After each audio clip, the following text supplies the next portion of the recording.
Bonjour, aujourd'hui je vais essayer de développer un thème qui va consister à savoir comment améliorer ces sons de synthétiseur. Alors c'est une question qui m'a été évoquée par Laurent K sur ma page Facebook PlayMao, Big Up à toi Laurent, il me posait la question justement, qu'est-ce qui valait mieux, rentrer directement en entrée ligne sans synthé dans son séquenceur, ou est-ce qu'il valait mieux rajouter un compresseur, un équaliseur en amont.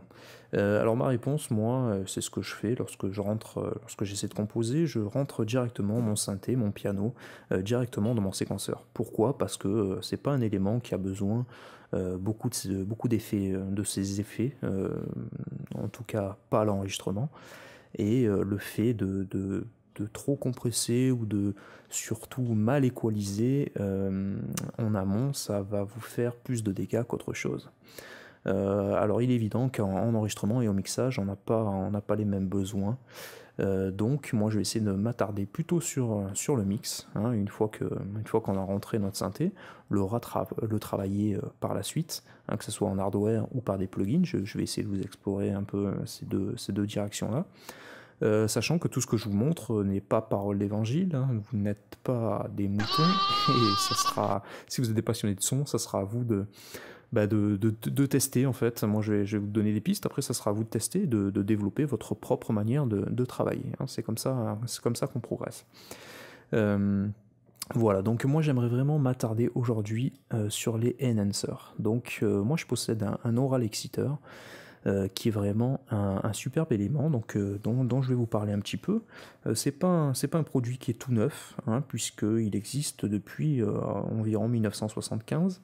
C'est la société Apex qui a construit cet appareil révolutionnaire, hein. C'est le fruit de deux ingénieurs qui se sont mis au travail et qui ont développé cette machine qui coûtait assez cher à l'époque. Donc ils proposaient les services de leur machine à la location, hein. Ils louaient carrément aux alentours de 120 dollars, hein, les services de leur machine pour un produit fini, c'est-à-dire pour un morceau. Donc croyez-moi, ils ont gagné énormément d'argent grâce à cet appareil. Donc pourquoi cet appareil est si révolutionnaire? Ben, c'est un enhancer. Qu'est-ce que signifie enhancer? En français, ça signifie améliorer.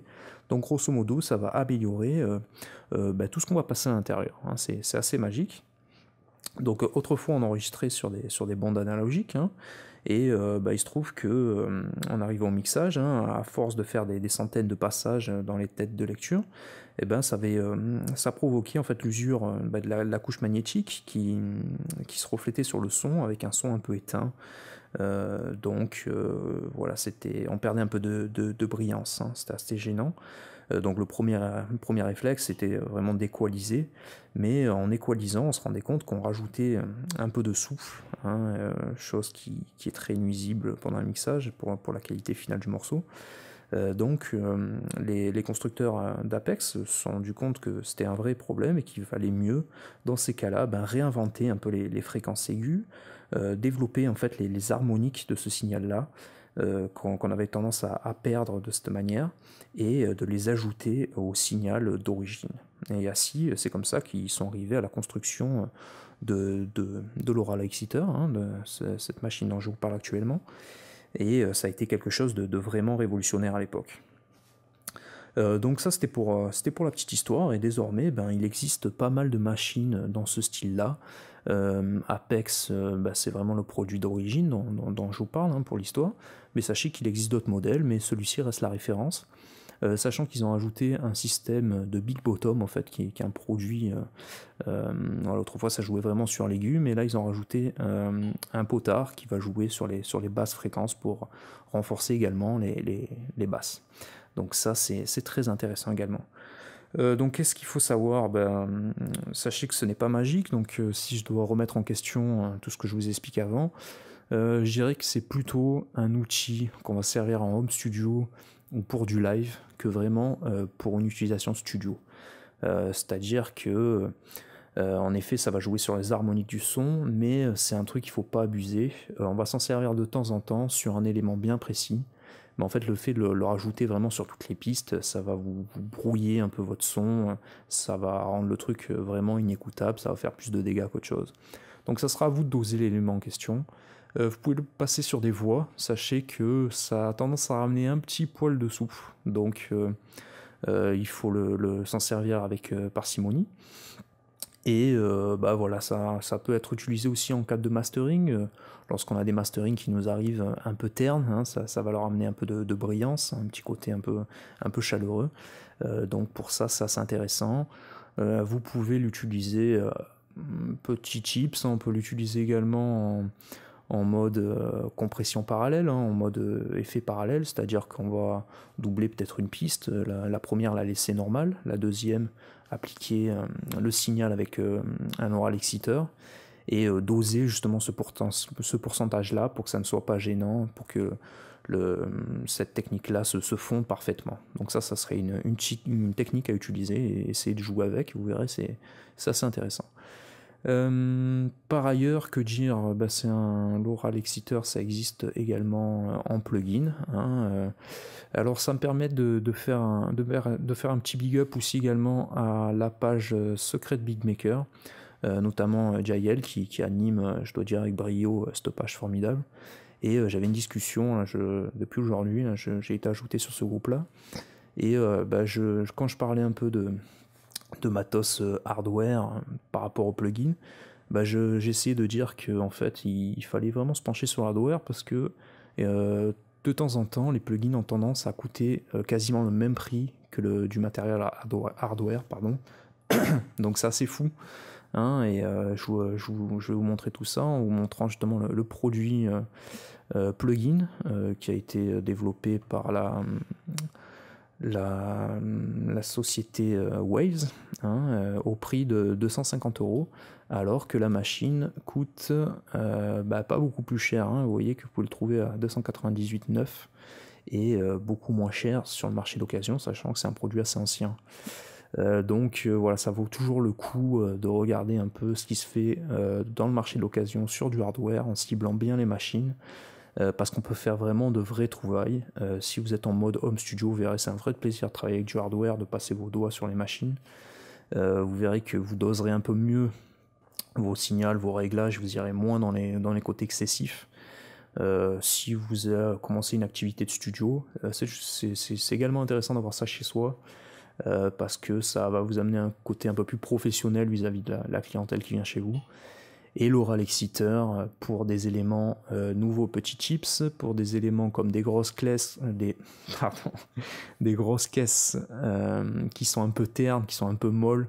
Vous allez mettre ça dessus et croyez-moi, vous allez voir vraiment la différence. Donc vous pouvez voir un peu comment fonctionne le plugin. Souvent les plugins ils ont une version de démo, donc essayez de voir comment ça fonctionne. C'est vraiment très intéressant. Alors si on parle d'autre chose que des enhancers, je vais aller chez BBE et je vais vous parler de ces produits-là. Vous avez le modèle 88.2i, hein, qui est le modèle que je vous conseille, puisqu'il a un côté un peu plus professionnel, puisqu'il a des niveaux d'entrée ligne, entrée-sortie à plus 4 dBu, contrairement à des modèles comme le 48i et le 38i. Donc le 88.2 est celui qu'il faut posséder, il est un peu plus pro. La différence entre le 38 et le 48, c'est que le 38 a des réglages communs en fait pour les deux canaux, tandis que le 48.2, comme vous voyez l'illustration, a des réglages bien propres pour chaque canal. Donc ça, ce n'est pas un enhancer à proprement parler, c'est plutôt un processeur de dynamique. C'est assez utilisé en radio justement pour garder un côté un signal qui va être bien restitué. C'est assez intéressant d'avoir ça sous la main. Ça existe également au format 500.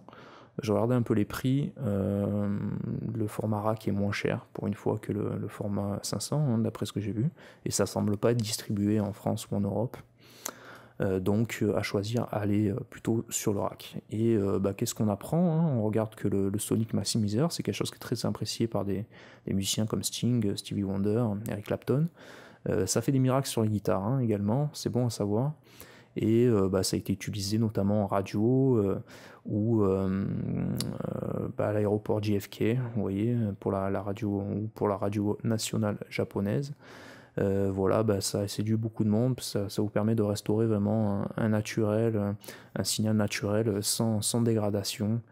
Voilà, ça sonne très bien au niveau radio, peut-être mieux qu'un compresseur, donc c'est assez intéressant également. Je sais que ça existe en version plugin, donc vous pouvez vous servir également de ça.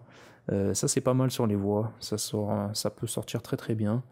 Voilà, là on sort vraiment du côté compression équaliseur. J'essaie de vous montrer d'autres effets qui va vous amener vraiment une vraie valeur ajoutée. Essayez de flirter avec ce genre de produit parce que c'est vraiment très intéressant.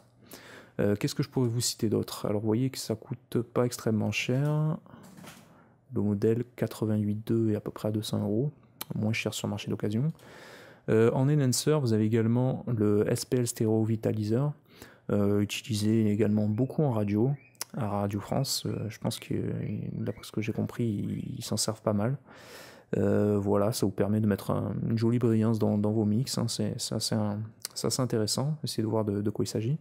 Et pour revenir au synthétiseur, vous avez des produits comme le TLA série Ivory, ici c'est le 5051, donc c'est un channel strip, hein, c'est une tranche de console, vous avez un préampli, un compresseur, un équaliseur, donc ça c'est également très intéressant, c'est un système à lampe. Donc contrôlez bien si vous l'achetez d'occasion, ça coûte pas très très cher. Contrôlez bien l'état de la lampe, mais ça va vous amener également ce côté lampe qui va vous rajouter également des harmoniques. Un côté très coloré, très british. Faites attention, la compression est un peu molle, hein, donc essayez de recompresser par la suite avec autre chose pour avoir un peu plus de mordant. Les médiums, les bas médiums sont à couper, hein. En général les ingé sons ils mettent également un équaliseur à 250 et 500 Hz pour contrôler cela, mais sinon ça c'est une très bonne machine qui coûte pas grand chose. Si vous faites du home studio, que vous avez pas mal de synthé, vous êtes beatmaker, que vous faites vos compos, vous utilisez pas mal de synthé, passez tout ça là-dedans et croyez-moi que voilà. Parce que c'est le problème des plugins, c'est que le son ne va pas ressortir dans le mix, il va être très très fin, tandis que ça sera la différence entre un expander et un plugin, hein. Je vous ferai un tuto d'ailleurs sur ce thème-là, ça sera très intéressant. L'expander va brûler votre plugin, c'est-à-dire qu'il va prendre toute la place dans le mix, tandis que votre plugin va vraiment avoir du mal à ressortir. Bon, c'est pas le cas avec certains plugins qui sont très puissants, hein, mais globalement il faut dire que voilà, ce genre de machine ça va vraiment vous solutionner pas mal de problèmes pour vos compos et pour vos mixages. Alors en résumé, que ce soit des appareils à lampe, que ce soit des appareils qui jouent sur les processeurs de dynamique, que ce soit des effets enhancer, tout ceci ça va être des effets qui vont jouer vraiment sur les harmoniques. Pourquoi est-ce que ça va être si efficace, notamment sur les synthés? Les synthés, faut dire que le fait de jouer sur les harmoniques, c'est quelque chose qui va considérablement les améliorer, puisqu'on peut difficilement jouer avec la compression et avec les équaliseurs, sachant que lorsqu'on fait des effets avec un équaliseur, l'oreille va avoir tendance à s'habituer au traitement qui a été fait sur la plage de fréquence en question.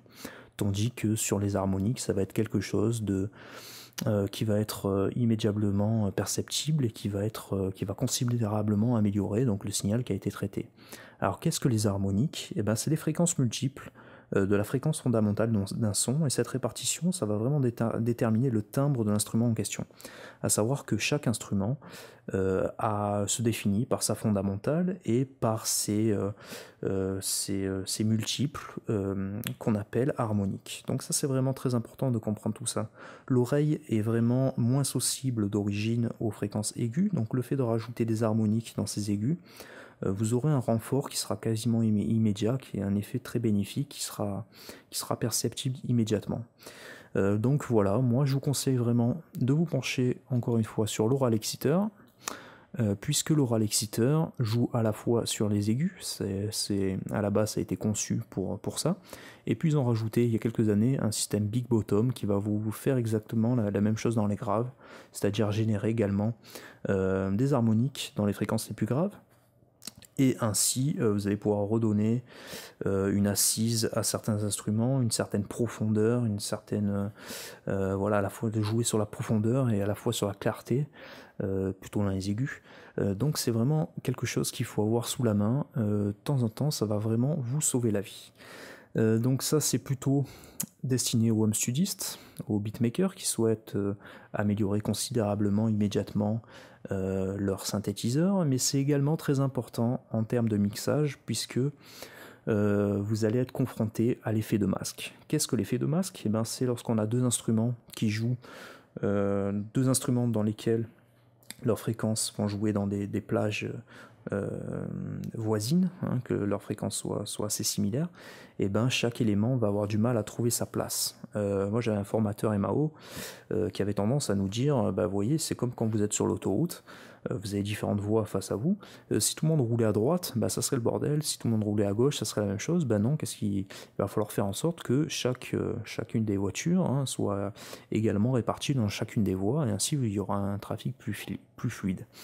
Ben, c'est la même chose dans un mixage. Le mixage, c'est un mélange, et ainsi il va falloir, grâce aux effets qu'on a sous la main, peu de personnes connaissent justement ce système qui bonifie les harmoniques, donc c'est pour ça que je tenais absolument à vous en parler. Voilà, il va falloir que chaque instrument trouve vraiment sa plage, sa voix, en jouant sur tous ces effets-là, et ainsi bonifier le résultat final. Voilà, ben, j'espère que c'était un peu plus clair pour vous. Il se trouve que moi j'ai un Aural Exciteur, que ça a été l'une des premières machines que j'ai achetées.